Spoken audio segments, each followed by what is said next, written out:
भगवते वासुदेवाय। ओम नमो भगवते वासुदेवाय। ओम नमो भगवते वासुदेवाय। हरे कृष्ण। आप भक्तों में बहुत गहरी भक्ति भावना है, इसलिए आपकी इच्छा रहती है कि अब दिन रात हरि नाम का जाप करते जाओ। आपके इस खालीवाड़ी इलाके में मेरे ख्याल से कई सालों से प्रोग्राम हो रहा है ना। मैं शायद इधर आया था 2 साल पहले, और वैसे ही आपके पुणे और महाराष्ट्र के कोने कोने में चैतन्य महाप्रभु जी का जो संदेश है तेजी से फैल रहा है, क्योंकि महाराष्ट्र की प्रजा में भक्ति भावना है। असल में एक महान संत ने कहा है कि भक्ति भावना हम सब में है, केवल उसे जागृत करने की आवश्यकता है। जैसे कि मैचिस में आग है, पर आप उसको तीली के साथ लगाओगे तो आग पैदा होगी, नहीं तो नहीं होगी। तो उसी प्रकार हम सबके हृदय में ये इच्छा है, भावना है कि हम भगवान की सेवा में जुड़े, पर भक्तों की संगत की आवश्यकता है जिसके द्वारा ये भक्ति भावना जागृत होती है। जैसे कि भक्तिवेदांत स्वामी प्रभुपाद, जो कि संस्था के संस्थापक आचार्य हैं, वो ले गए थे चैतन्य महाप्रभु जी के संदेश को विश्व के अनेक स्थानों में, और उन्होंने लोगों को आकर्षित किया इस कृष्ण भक्ति के प्रति। क्यों? क्योंकि भगवान के लिए सेवा भावना है, पर एक भक्त की संगत की आवश्यकता है उसे जागृत करने के लिए। तो आज हम इधर आए हैं आपको गीता का संदेश देने के लिए। गीता का संदेश और चैतन्य महाप्रभु जी के संदेश में कोई अंतर नहीं। वैसे गीता में वैदिक साहित्य का सार हमें प्राप्त होता है, और गीता का जो संदेश है ये पूरे मानव समाज के लिए है। जब हमारे देश को स्वतंत्रता प्राप्त हुई तो हमारे गुरु महाराज ने गांधी जी को एक पत्र लिखकर ये निवेदन किया कि आप गीता के इतने बड़े प्रचारक हो, कृपा करके गीता की शिक्षा पाठशालाओं में छोटी सी आयु से बच्चों को देना आरंभ कर दो।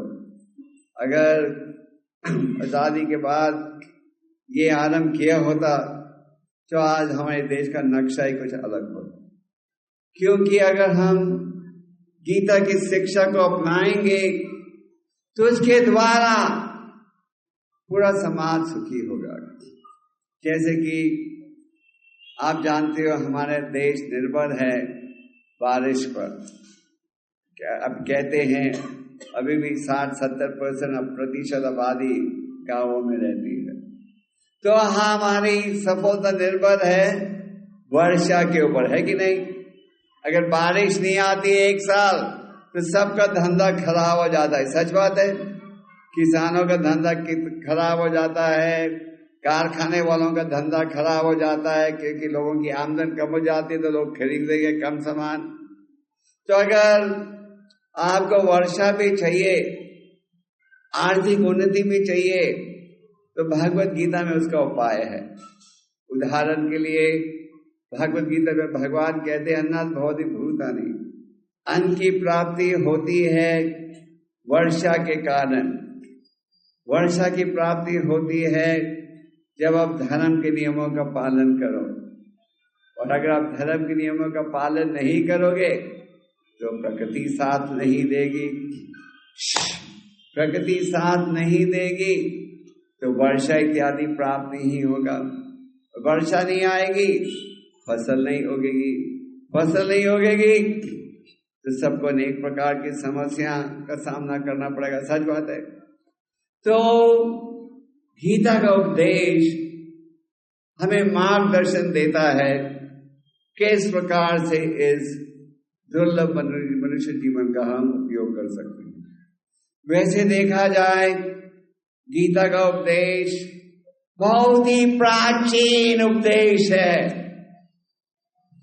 आप हैरान होंगे सुनकर कि ये उपदेश भगवान ने सबसे पहले दिया था करोड़ों हजारों सालों पूर्व।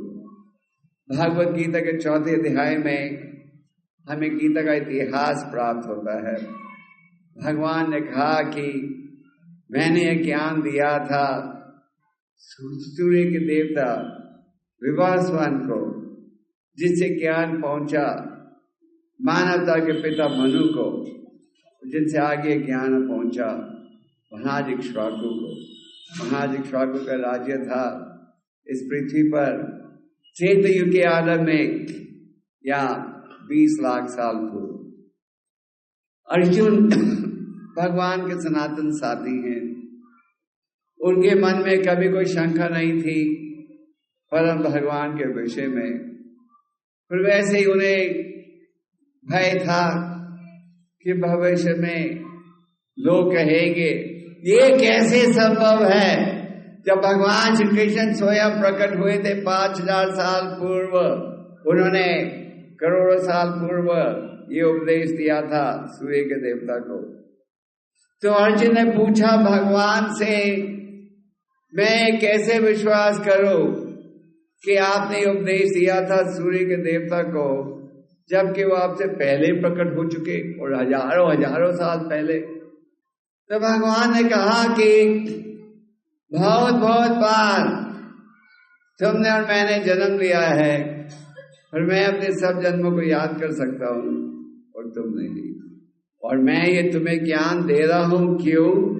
क्योंकि तुम मेरे प्रिय भक्त और मित्र हो, इसलिए तुम इस ज्ञान के दिव्य रहस्य को समझ पाओगे।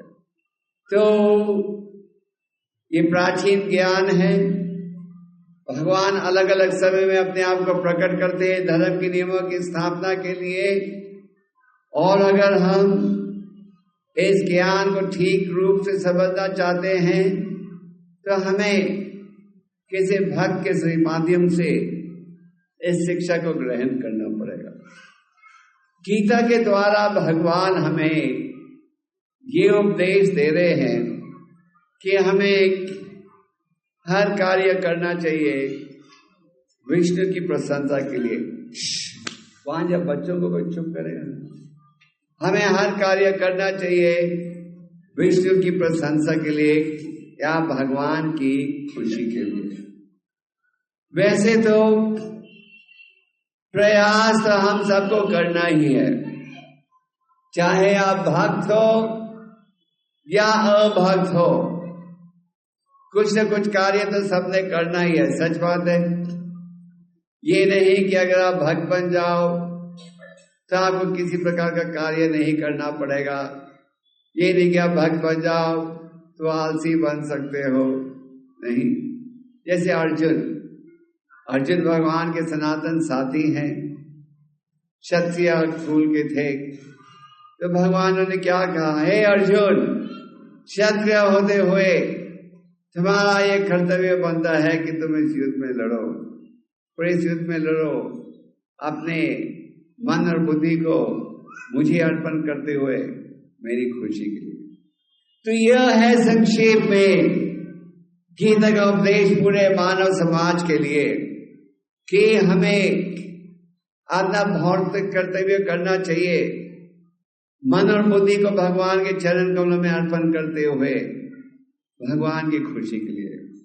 और किस माध्यम से ये हम निभा सकते हैं, इस ज्ञान को आप प्राप्त करते हो संतों के द्वारा, शास्त्रों के द्वारा, गुरु के द्वारा।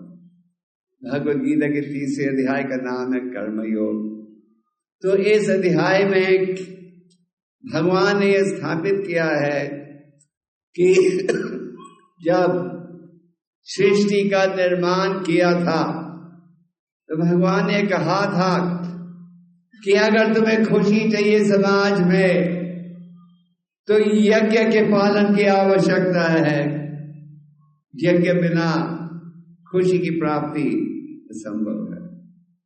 और भगवान ने कहा है कि हमें किस प्रकार से भौतिक समाज में रहना है और इस कार्यक्रम के निभाना है जिससे हम मुक्त हो जाएं और बंधन में नहीं फंसे। जैसे कि साधारण समाज में हर व्यक्ति का यह प्रयास रहता है कि उसका स्वास्थ्य ठीक रहे। सच बात है, आप वही खुराक चाहते हो जिससे आपका स्वास्थ्य ठीक रहे। सच बात है, अब वो खुराक नहीं चाहते जिससे आपका स्वास्थ्य खराब हो जाए। उसी प्रकार हर व्यक्ति चाहता है वो उस प्रकार जिए जैसे समाज में स्वतंत्र रूप में रह सके, ये नहीं कि आप जेल खाने में पहुंच जाओ। उसी प्रकार भगवान कहते हैं कि हमें ऐसा कार्य करना चाहिए जिसके द्वारा हम बंधन से, जन्म मृत्यु के बंधन से मुक्त हो जाएं।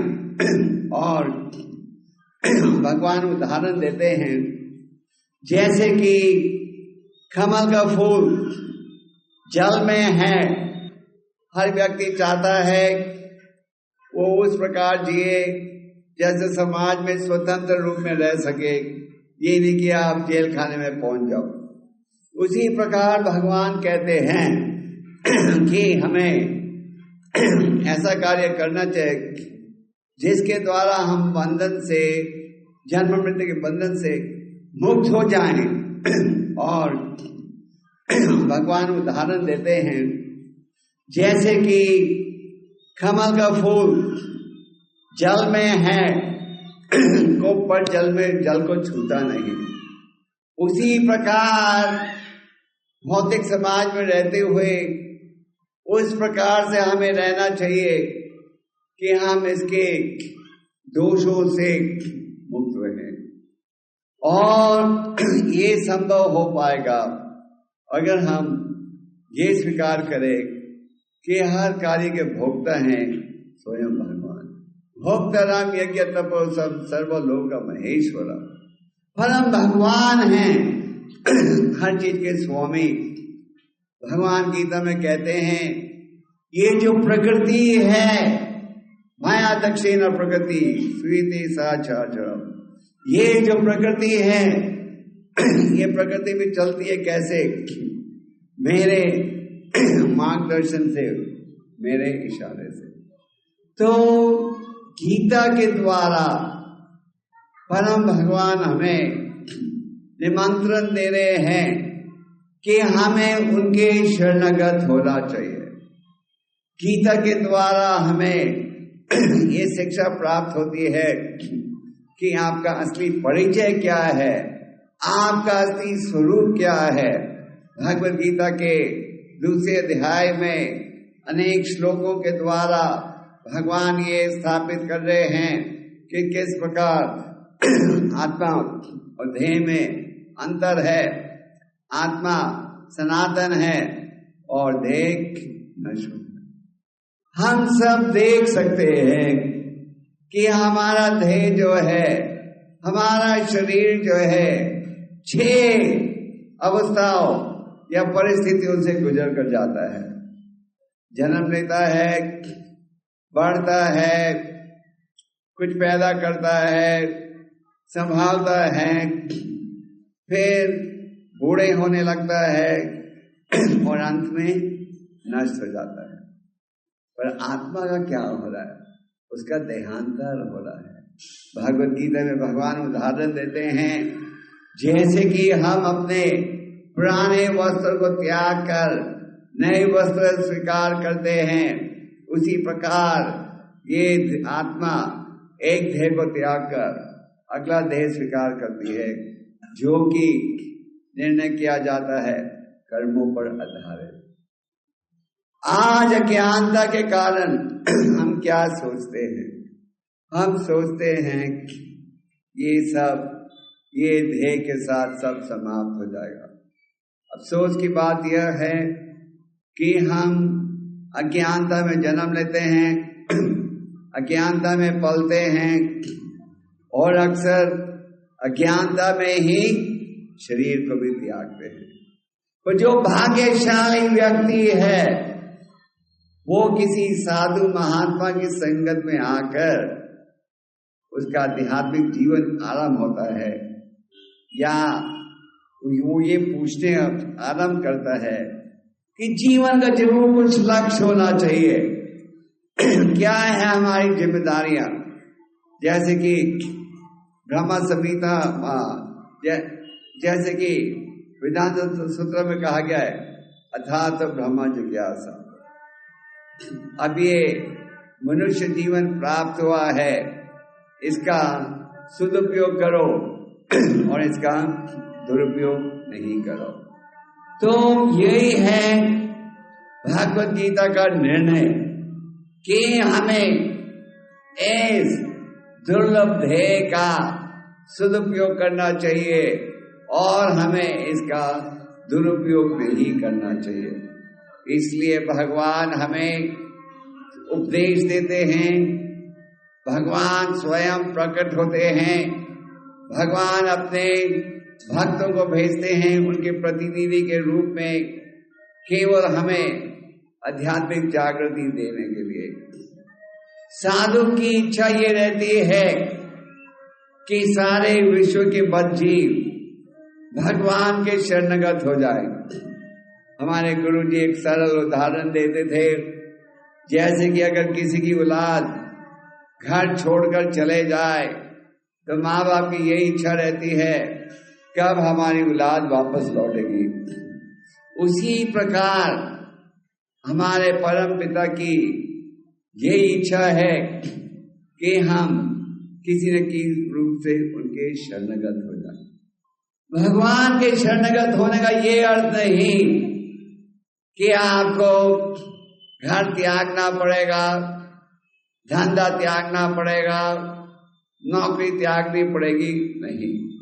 भगवान के शरणगत होने का ये अर्थ है कि आप हर कार्य को करते हो शास्त्र की शिक्षा के आधार पर और उसी कार्य को करते हो जो जीवन के लक्ष्य को प्राप्त करने में अनुकूल है, और जो प्रतिकूल कार्य है उसे आप त्यागते हो। जैसे हम अभी उदाहरण दे रहे थे, आज हम सब का ये प्रयास रहता है कि हम उसी खुराक को स्वीकार करें जो अच्छे स्वास्थ्य के लिए अनुकूल है कि नहीं। अगर हम आपको कुछ खाने के लिए दें, बेशक सोने की थाली में, पर कहें कि इसमें शायद एक बूंद जहर का है, आप स्वीकार करोगे? नहीं करोगे। तो उसी प्रकार हमें ये देखना है क्या कार्य अनुकूल है, क्या कार्य प्रतिकूल है, और हम इसे शास्त्र और संतों के सहयोग से समझ सकते हैं।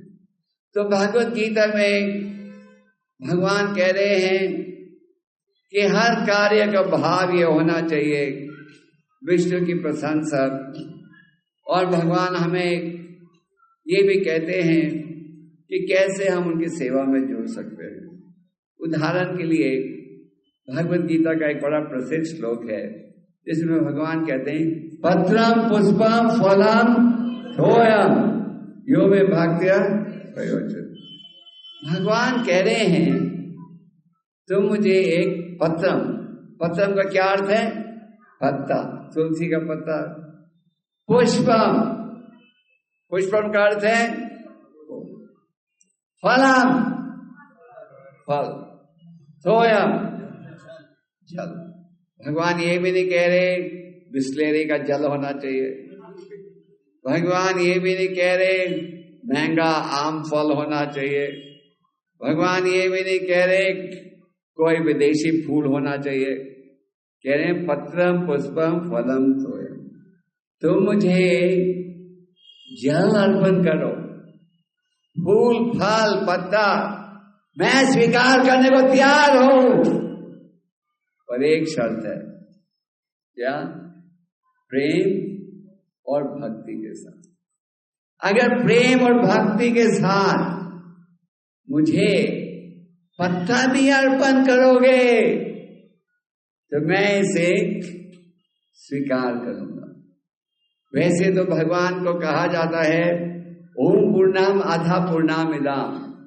आप तो हर रूप से पूरे हो, आप ही हमारे में अधूरापन है। आपको अकेले रखते हैं किसी स्थान में, 2 दिन के लिए आप तंग आ जाओगे, है कि नहीं? आपने प्रवचन देना है, आपको बोले 4 दीवारों को प्रवचन दो, दिल नहीं करेगा। और आप देखोगे अनेक भक्त हैं तो उनके सामने आप प्रवचन दोगे, आपको संगत नहीं मिले, किसी की तरफ उदास हो जाते हो। पर भगवान में कोई अधूरापन नहीं।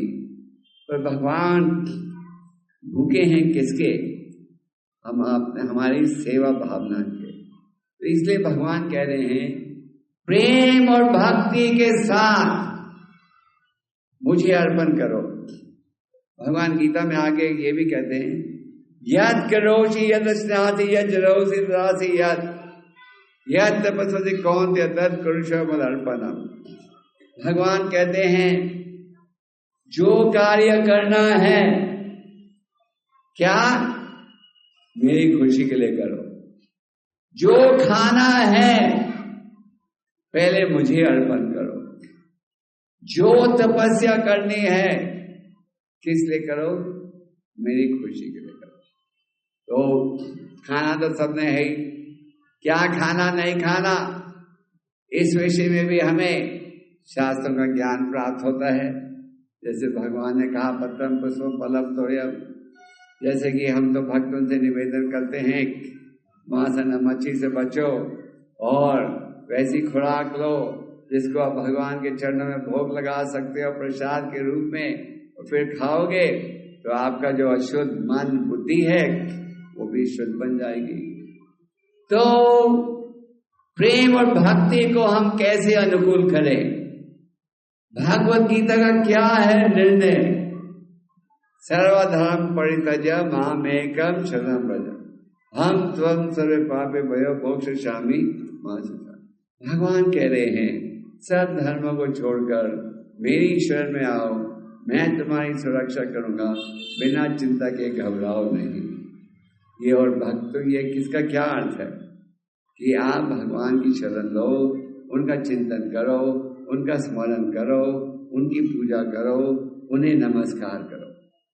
ये कि इसका क्या अर्थ है? इसका अर्थ है कि आप भक्ति के माध्यम के द्वारा भगवान की सेवा में जुड़ो। भगवद गीता के अंत में भगवान कहते हैं भक्ति एक माध्यम है जिसके द्वारा तुम मुझे पहचान सकते हो। और यही है निर्णय श्रीमद् भागवत का। यहाँ की बड़े स्पष्ट रूप से ये स्थापित किया जा रहा है क्या कि भक्ति के माध्यम के द्वारा ही आप परम भगवान को आकर्षित कर सकते हो। तो प्रश्न यह है कि भक्ति का पालन कैसे किया जाए, भक्ति को कैसे अनुकूल किया जाए, भक्ति का अर्थ क्या है? भक्ति का अर्थ है प्रेम के साथ सेवा करना। भगवान ने हम सबको इस ध्येय के साथ अनेक इंद्रियां अंग दिए हैं। जैसे हमारी 5 ज्ञान इंद्रियां हैं, नेत्र हैं, कान है, नाक है, जबान है। तो नेत्रों के द्वारा हम देखते हैं, कानों के द्वारा सुनते हैं, नाक के द्वारा सूंघते हैं। भक्ति का अर्थ क्या है? भक्ति का अर्थ है प्रेम के साथ सेवा करना। भगवान ने हम सबको इस ध्येय के साथ अनेक इंद्रियां अंग दिए हैं। जैसे हमारी 5 ज्ञान इंद्रियां हैं, नेत्र हैं, कान है, नाक है, जबान है। तो नेत्रों के द्वारा हम देखते हैं, कानों के द्वारा सुनते हैं, नाक के द्वारा सूंघते हैं। कान के द्वारा सुनते हैं और जीभ के द्वारा बोलते हैं, तो हमारे शरीर में अनेक अंग हैं, इंद्रियां हैं। अगर हम इनका उपयोग करें भगवान की सेवा में, तो ये कहा जाता है हम उनका सदुपयोग कर रहे हैं। और अगर हम उनका उपयोग करें शास्त्र के विपरीत कार्य में, तो ये माना जाता है कि हम उनका दुरुपयोग कर रहे हैं। जैसे कि ये माइक्रोफोन का हम उपयोग कर रहे हैं आपको उपदेश देने के लिए। माइक्रोफोन बनाया है किसी कंपनी ने, आप इस माइक्रोफोन का उपयोग कर सकते हो किसी क्लब में, होटल में, या इसका उपयोग कर सकते हो भगवान का कीर्तन करने के लिए, भगवान का संदेश का उपदेश आगे बढ़ाने के लिए। तो हम ये मानते हैं कि जब इस माइक्रोफोन का उपयोग हो रहा है भगवान की सेवा में, तो इसका सदुपयोग हो रहा है। और जब इसका उपयोग हो रहा है कोई गलत कार्य के लिए या शास्त्र के विपरीत कार्य के लिए, तो इसका हम दुरुपयोग कर रहे हैं। तो उसी प्रकार हमें इस ध्येय का, मन का, बुद्धि का दुरुपयोग नहीं, पर हमें सदुपयोग करना चाहिए। दूसरे शब्दों में हमें इनका उपयोग करना चाहिए भगवान की सेवा में। जैसे कि हमारे पास ये जीभ है और 2 कान है। आज आप देखते हो जीभ का दुरुपयोग हो रहा है, कानों का दुरुपयोग हो रहा है। संतों का निर्णय है जीभ के द्वारा भगवान के नामों का उच्चारण करो, कानों के द्वारा भगवान के दिव्य नामों को सुनो। अगर आप जीभ के द्वारा भगवान के नामों का उच्चारण करोगे, तो आप जानना चाहोगे कि इसका लाभ क्या है, हमें मिलेगा क्या इससे। तो इसके कई लाभ। एक लाभ यह है कि आपके हृदय की जो मैल है ये दूर होगी। जैसे कि आईने की धूल को आप दूर कर सकते हो साफ कपड़े के साथ, इसी प्रकार हमारे हृदय में बहुत गहरी धूल है। इतनी गहरी धूल है कि हृदय खोले से भी ज्यादा काला बन गया है। और काला बन गया क्यों? हृदय में अनेक अनेक अनेक भौतिक विचार हैं, भौतिक इच्छाएं हैं। हम सोचते हैं कि अगर हम इन इच्छाओं को पूरा कर लेंगे फिर हम संतुष्ट हो जाएंगे। पर प्रकृति का वास्तविक स्वरूप यह है कि चाहे आप कितना भी प्रयास करो, आप अपने मन और इंद्रियों को कभी भी तृप्त या संतुष्ट नहीं कर सकते। पर अगर आप इनका उपयोग करो भगवान की सेवा में, तो आप ज्यादा सरलता से इन्हें संतुष्ट कर पाओगे। तो इसीलिए कहा गया है संतों के द्वारा कि हमें शरीर के, मन के अनेक अंगों का उपयोग करना चाहिए भगवान की सेवा में। तो जब आप जीभ के द्वारा भगवान के नामों का उच्चारण करते हो, तो इसका एक लाभ यह है, जो अनेक भौतिक इच्छाएं, विचारों का प्रभाव है, वो प्रभाव जो है घटते जाता है। जैसे आप बीमार होते हो, ऊंचा बुखार है, तो आप बर्फ रखते हो, एंटीबायोटिक लेते हो, दवाई लेते हो, तो बुखार कम हो जाता है कि नहीं? तो उसी प्रकार ये भौतिक बुखार जो है हमें, ये बहुत तेज है, 107 108 डिग्री पर है। इसको आपने घटाना है, और घटाने का और जब तक भौतिक विचार, भौतिक बुखार बढ़े रहेगा, जब तक आप निराश रहोगे, बेचैन रहोगे, दुखी रहोगे, अशांत रहोगे। आज अगर आप किसी से भी पूछो विश्व में, क्या आप शांत हो, क्या उपाय दे, क्या उत्तर मिलेगा? कोई नहीं। आपसे मैं प्रश्न पूछना चाहता हूं, इस सभा में आप में कौन कौन समझता है कि उनका मन बिल्कुल शांत है? कोई नहीं। इतना जरूर कहूंगा, आप खाली वाली में ब्राह्मणों की संख्या काफी है। आपने सच बोला, क्योंकि आप बोलते नहीं हमारा मन शांत है, हमें जरा स्वीकार करने में कठिनाई होगी। असलियत ये है सबका मन शांत है। क्यों? क्योंकि मन में अनेक प्रकार के भौतिक आकर्षण है, भौतिक इच्छाएं हैं। एक इच्छा पूरी होती है तो फिर अगली इच्छा आगे आ जाती है, और आप दिन रात शुरू से अंदर प्रयास करते रहते हो, पुनः पुनः चर्वित चर्वनाना। एक महान संत प्रहलाद महाराज ने कहा है, हम छवे हुए दाने को फिर से चबा रहे हैं, हम प्रयास करते रहते हैं यही सोचते हुए कि अगला कदम हमें खुशी देगा। और वास्तविकता यह है कि भौतिक समाज में चाहे कितना भी प्रयास कर लो, अरबपति भी बन जाओ, आप अपने आप को 7 प्रकार के क्लेशों से नहीं बचा सकते। इसलिए भगवान कह रहे हैं ये जेल खाने से निकलो। ये जो भौतिक संसार है ये एक बहुत बड़ा जेल खाना है। जेल खाना है। जेल खाने में आप खुश रह सकते हो, तो जेल खाने में आपको 7 प्रकार के कष्ट भुगतना पड़ता है। जन्म लेते हो और बच्चा हमेशा रोते हुए निकलता है, चाहे करोड़पति खानदान में जन्म ले या झोपड़पट्टी में। फिर बुढ़ापा, बीमारी, रोग, पीड़ा, मृत्यु आदि दैविक आदि भौतिक आध्यात्मिक क्लेश, मन का कष्ट, प्रकृति द्वारा कष्ट और दूसरे व्यक्तियों द्वारा कष्ट। तो इन 7 प्रकार के कष्टों के कारण चाहे आप कितनी भौतिक सुविधाओं को प्राप्त कर लो, आप संतुष्ट नहीं रह सकोगे। अगर आप एक चिड़िया को खूबसूरत पिंजरे में रखो, पिंजरे को हीरे मोतियों के साथ सजा दो, पर चिड़िया को कुछ खाने की सुविधा नहीं दोगे तो चिड़िया जी पाएगी?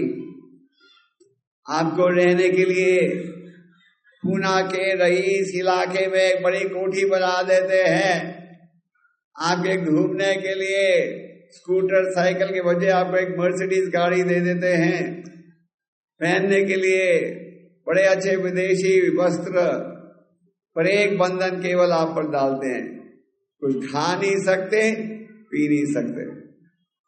आप स्वीकार करोगे? नहीं। क्यों? क्योंकि खाए और पिए बिना आप जी नहीं पाओगे। तो उसी प्रकार आध्यात्मिकता के बिना जीना असंभव है। आप एक मछली को जल के बाहर निकालकर बेशक सोने की थाली में रखो, मछली नहीं जी पाएगी।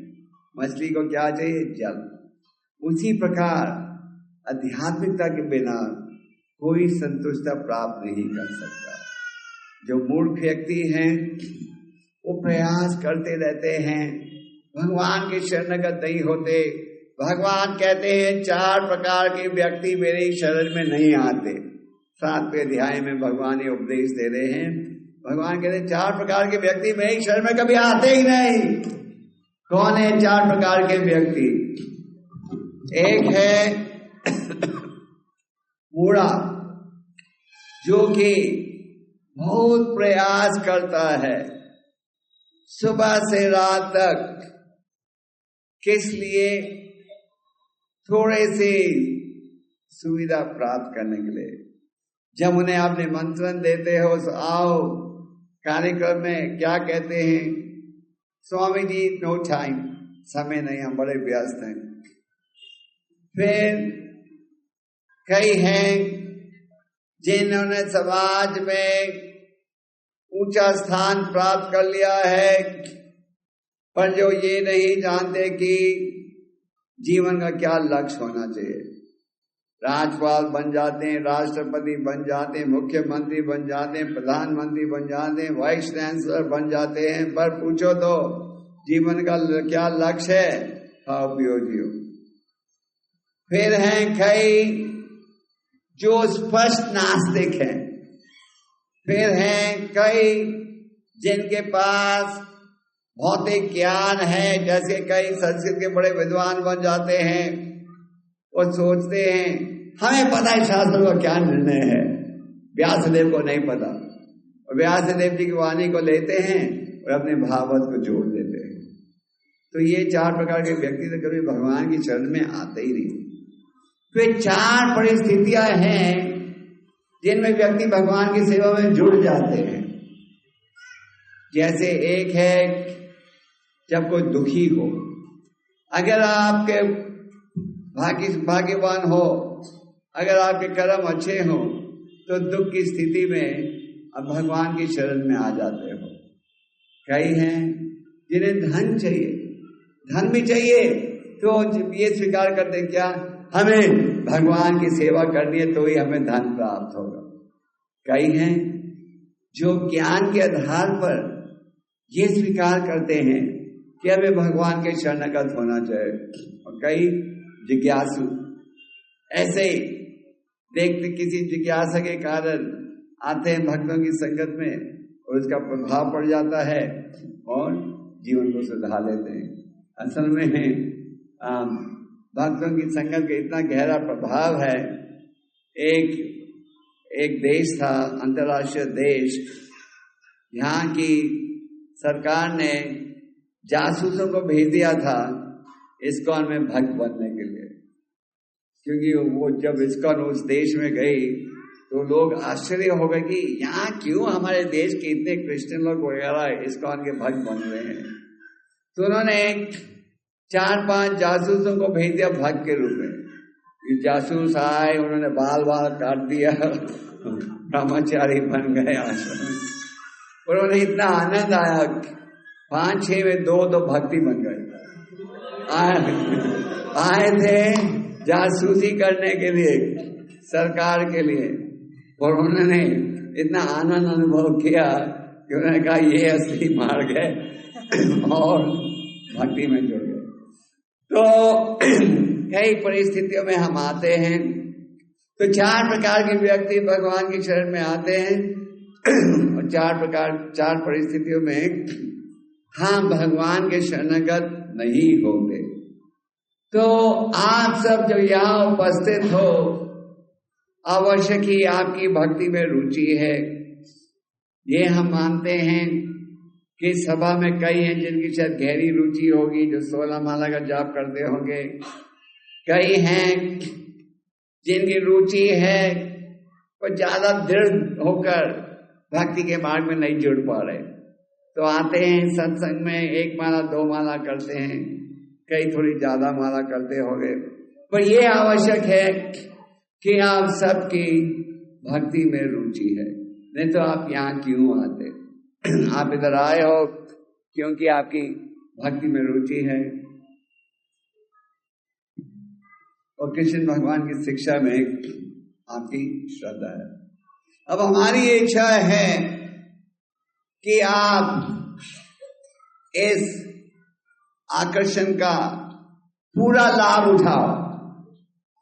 पूरा लाभ उठाने में केवल लाभ ही है, नुकसान नहीं। दूसरे शब्दों में भक्ति का जो ज्ञान है उसका पूरा लाभ उठाओ। और कैसे उठाओगे? उसका पालन करके। भगवान कहते हैं तुम ब्रह्मा लोक तक भी पहुंच जाओ, वहां भी तुम्हें जन्म मृत्यु के बंधन में फंसे रहना पड़ेगा, पर केवल अगर तुम मेरे धाम में आओगे तो इन सब समस्याओं से मुक्त हो सकते हो। ये जो भौतिक जगत है इसे कुंठा जगत कहा जाता है, और जो भगवान का दिव्य धाम है उसे वैकुंठ धाम, वैकुंठ जगत कहा जाता है। तो हमें इस प्रकार की योजना बनानी है जिसके द्वारा हम जीवन के लक्ष्य को प्राप्त कर सकें। हमें भूलना नहीं चाहिए, ये मनुष्य है बहुत ही कठिनाई से प्राप्त होता है, अनेक जन्म मृत्यु के पश्चात प्राप्त होता है, और अगर हम इसका दुरुपयोग करें तो कुछ पता नहीं फिर कब प्राप्त होगा। हजारों साल, लाखों साल, हजारों जन्म मृत्यु के पश्चात। साधारण स्थिति में अगर आपको कोई कीमती हीरा प्राप्त हो तो आप संभाल के उसको रखते हो कि नहीं? सच बोलिए। हाँ, आप सबके घरों में गहने तो होंगे, हम ये नहीं पूछे कितना गहना है, पर थोड़ा बहुत तो सबके पास है। कहा जाता है सबसे ज्यादा सोना विश्व में हिंदुस्तान में है। तो आपके जो घर के गहने हैं आप उसको संभाल कर रखते हो, है कि नहीं? आपको जो अखबार आती है उसको तो आप खुला बाहर रख लेते हो, और जो सोना है, हीरे मोती हैं, उन्हें गोदरेज के अलमारे में या सेफ में या छुपा कर सावधानी से रखते हो, किसी को बताते भी नहीं है ना। तो उसी प्रकार ये जो मनुष्य जीवन है ये आपके सोने से लाखों गुना ज्यादा कीमती है, पर हम उसकी कदर ही नहीं करते। हम कभी सोचते ही नहीं कितना समय हमने बिता दिया है भगवान के स्वतंत्र कार्यों में। एक बड़े प्रसिद्ध भक्त हैं जिन्होंने एक प्रार्थना में कहा है, मनुष्य जीवन तो मैंने प्राप्त किया पर राधा कृष्ण का भजन नहीं किया, तो मैं जानबूझकर जहर पी रहा था। आज समाज की स्थिति यह है कि लोग जहर पी रहे हैं, और हम जाकर उनसे कहें जहर मत पीजिए, ये लो अमृत का प्याला, और लोग क्या कहते हैं? जहर पीने दोगे। हम उसी में खुश हैं। क्या किया जाए? लोग जहर पी रहे हैं, संत महात्मा उनके पास आते कहते अमृत पियो, कहते नहीं नहीं नहीं हमें जहर पीने दो। कई हैं सुधर जाते हैं, कई नहीं सुधरते। अगर लोग सुधरते नहीं तो आज इस्कॉन संस्था के लाखों भक्त नहीं होते सारे विश्व में, है कि नहीं? आपके पुणे शहर में भी आप देख रहे हो कि भक्तों की संख्या बढ़ रही है। तो क्या मतलब कि कई लोग स्वीकार कर दे नहीं नहीं ये जहर है, जहर का प्याला फेंको, अमृत का प्याला लो। अगर कई हैं जो इतनी गहरी नशा में हैं कि उठाने पर भी उठना नहीं चाहते। एक महान संत ठाकुर भक्तिनोद जी ने कहा है हमें जहर पीने दो। कई हैं सुधर जाते हैं, कई नहीं सुधरते। अगर लोग सुधरते नहीं तो आज इस्कॉन संस्था के लाखों भक्त नहीं होते सारे विश्व में, है कि नहीं?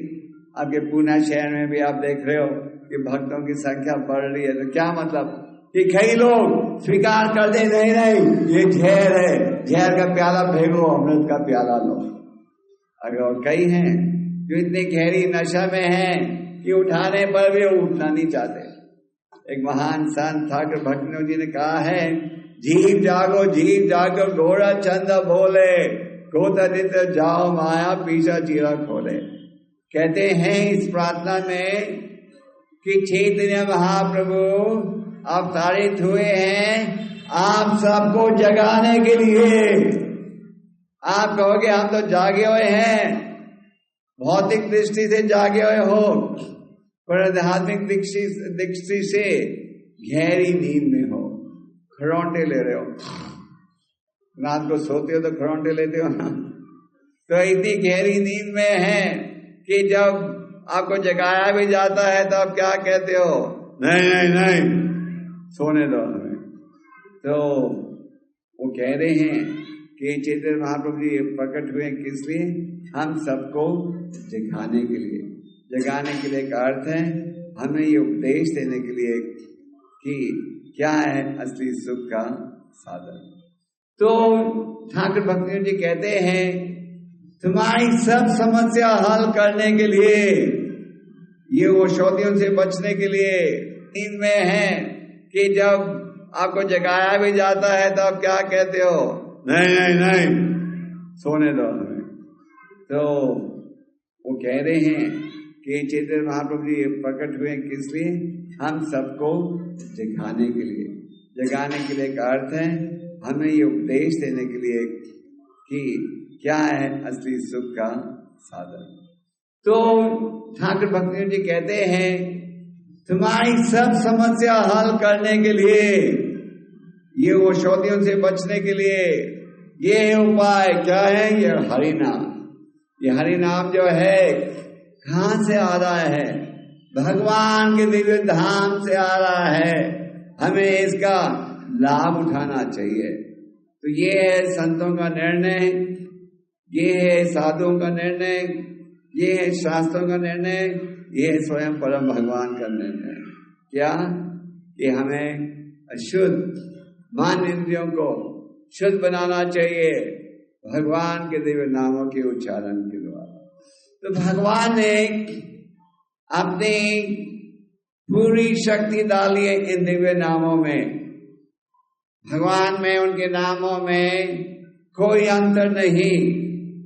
इसलिए आप भगवान के नामों का उच्चारण दिन रात ले सकते हो। जैसे इतिहास में 500 साल पूर्व एक महान संत थे जिनका नाम था ठाकुर भक्ति विनोद। वो दिन में 3 लाख बार जाप समाप्त करने से पहले ना कुछ खाते थे, ना पीते थे, ना बोलते थे, और दिन रात वो करते गए उच्चारण थके बिना। तो आप भगवान के दिव्य नामों का उच्चारण कर सकते हो दिन रात। क्यों? क्योंकि भगवान ने अपने नामों में पूरी शक्ति डाली है। भगवान के नामों में कोई अंतर नहीं। इसलिए आप हरिनाम का जाप किसी समय भी कर सकते हो, दिन रात भी कर सकते हो। पर हम आपको डराना नहीं चाहते। हम आपको ये नहीं कह रहे कि आप दिन रात जाप करो, फिर आप कहोगे स्वामी जी फिर हम नौकरी वगैरह पैसे कैसे कमाओगे। पैसे कमाओ, पर भगवान के नाम का भी उच्चारण करो। तो चैतन्य महाप्रभु जी ने इस कलियुग में आध्यात्मिक जीवन को बहुत सरल बना दिया है। पहला आदेश जैसे आप जानते हो यह है कि जीव के द्वारा भगवान के नामों का हम उच्चारण करें, और हर व्यक्ति बड़ी सरलता से भगवान के नामों का उच्चारण कर सकता है। जैसे हम आपको कह रहे थे, भगवान के नाम के उच्चारण के कई लाभ हैं। एक लाभ है हृदय की मैल दूर होती है। दूसरा लाभ है कि इसके द्वारा आप असली आनंद अनुभव कर सकते हो। तीसरा लाभ है कि आप इस उच्चारण के द्वारा जन्म मृत्यु के बंधन से छुटकारा प्राप्त कर सकते हो। आपको जो भय है, हम सबका मन भय से भरा हुआ है, आप भय से रहित हो सकते हो। कैसे? भगवान के नामों के उच्चारण के द्वारा। ऐसे तो भगवान के अनेक नाम हैं, हजारों नाम हैं, और हमारे वैदिक साहित्य में हजारों मंत्रों की चर्चा है। पर ये हरे कृष्ण मंत्र को खास रूप से महामंत्र के रूप में बताया जाता है, और कहा गया है कि कलियुग में अनेक दोष हैं, पर एक गुण है, ये भगवान के नामों का उच्चारण। और हरे नाम एवं केवलम कलो नस्तेव कलियुग में यही एक साधन है। तो जीव के द्वारा भगवान के नामों का उच्चारण करो, कानों के द्वारा भगवान के नामों को सुनो, आंखों के द्वारा भगवान के शास्त्रों को पढ़ो, और भक्तों की संगत का लाभ उठाओ। जैसे आपके इस इलाके में सत्संग होता है हर हफ्ते, उसमें आइए, इतवार के दिन मंदिर में आइए, और साधु संगत के द्वारा जो भक्ति का बीज है वो जल्दी उगेगा। साधु संगत के द्वारा निष्ठा भी प्राप्त हो सकेगी अगर आप भक्ति की विधियों का पालन करो। साधु संगत के द्वारा हमें प्रेरणा मिलती है भगवान की शिक्षा के पालन के लिए। तो वैसे आप सब में रुचि है, इसीलिए आप आज भी आए हो, बकायदा आते हो। आपसे निवेदन है कि बहुत गंभीरता के साथ आप इस शिक्षा को स्वीकार करो, और हमें ये नहीं सोचना चाहिए कि अगर हम भक्ति की विधियों का पालन करेंगे तो हम किसी प्रकार से आप हमारी भौतिक जिम्मेदारियों का पालन नहीं करें। नहीं, भगवान कहते हैं जो करो मेरे लिए करो। भगवान ने ये नहीं कहा अर्जुन से तुम विश्राम करो और मैं इस युद्ध में लड़ता हूँ। तो हमें भगवान को केंद्र बिंदु बनाना है, उनकी शिक्षा से मार्गदर्शन लेना है, भगवद गीता के आधार पर जीवन के हर सांस को लेना है और भगवद गीता का जो संदेश है उससे आप बड़ी सरलता से समझ सकते हो। उदाहरण के लिए भक्तिवेदांत स्वामी जी ने भगवद गीता का अनुवाद किया, जो कि छपी है यथारूप के रूप में और मराठी में भी छपी है। अगर आप इसे ध्यान से पढ़ोगे तो हर श्लोक के साथ आप देखोगे कि एक तात्पर्य है या व्याख्या है, और जिस तात्पर्य में बड़े सरल शब्दों में भक्तिवेदांत स्वामी जी ने समझाया है कि भगवान का जो ये उपदेश है उसका असली अर्थ क्या है। तो यही है निवेदन आपके लिए। मनुष्य जीवन किसी समय भी समाप्त हो सकता है। कहा गया है कि कदम कदम पर खतरा है। आप कई बार सुनते हो ना, अचानक ही उसकी मृत्यु हो गई, अचानक वो तो इतने अच्छे श्वास का था, किसी ने सपना में नहीं देखा था और एकदम शरीर मृत्यु आ गई। तो हर कदम पर खतरा है। आप देखते नहीं हो सड़कों में इतने एक्सीडेंट हो रहे हैं और इतनी बीमारियां हैं, रोग पीड़ा इत्यादि, और क्लेश जो है बढ़ते जा रहा है। समाज का वातावरण इतना भयंकर है। तो इस परिस्थिति में एक ही उपाय है, वो है कृष्ण भगवान के शरणगत होना। और ये अंतर्राष्ट्रीय कृष्ण भावनामृत संघ के द्वारा आपको ये महत्वपूर्ण ज्ञान दिया जा रहा है, जिसके द्वारा आप अपने जीवन को सुखी बना सको। हम आपको झूठा उपदेश नहीं देना चाहते कि आप ये मंत्र करो, जो मन की इच्छा है वो करो, और केवल ये मंत्र साथ जोड़ दो सब कुछ ठीक हो जाएगा। नहीं, ठीक जब होगा जब आप कृष्ण भगवान की शिक्षा का पालन करोगे। और उनकी जो शिक्षा है ये सनातन शिक्षा है, और ये शिक्षा है पूरे मानव समाज के लिए। और आप सबका भाग्य है कि आपने जन्म लिया है इस भारत भूमि में, जहाँ बचपन से ही आप वैदिक साहित्य के महत्व के विषय में सुनते आ रहे हो। तो आप इसका लाभ उठाइए और इस प्रकार अपने जीवन को सुखी बनाइए। और ये जो मौका है उसको हाथ से मत फिसलने दो। एक महान संत थे रूपा गोस्वामी जी, उन्होंने कहा, हे मेरे प्रिय मित्र, जो भी कीमत भरनी पड़े भरो, और कृष्ण भक्ति को हाथ से मत फिसलने दो। कई बार हम कहते कल कल कल कल कल, और कल आने से पहले क्या आ जाता है? काल आ जाता है। तो ये मत सोचिएगा कल शुरू करेंगे जब कल आप भगवान के शरणगत होंगे। हमें तुरंत ही आज ही इसे स्वीकार करके इसका पालन करना आरंभ कर देना चाहिए। और भगवान क्या कहते हैं? जो मेरे शरण में आता है बिना शंका के वो कहाँ जाएगा? मेरे दिव्य धाम में आएगा, जहाँ की किसी प्रकार का कष्ट नहीं, और जो कि हम सबका असली स्थान है। तो आप सबके हम आभारी हैं कि आप अंतर्राष्ट्रीय कृष्ण भावनामृत संघ के भक्तों का सहयोग दे रहे हो। आपके इस इलाके में भगवान के प्रचार को बढ़ाने के लिए आपके हम आभारी हैं कि आप आज यहाँ आए हो, आप आध्यात्मिक में रुचि प्रकट कर रहे हो। और आप सबसे निवेदन है कि इस शिक्षा का पूरा लाभ उठाओ और अपने जीवन को सफल बनाओ। हरे Krishna.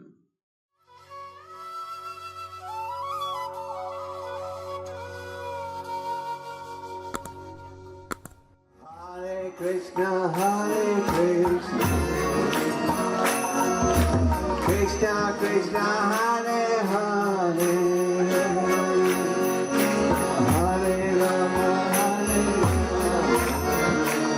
Rama Rama Rama Hare Hare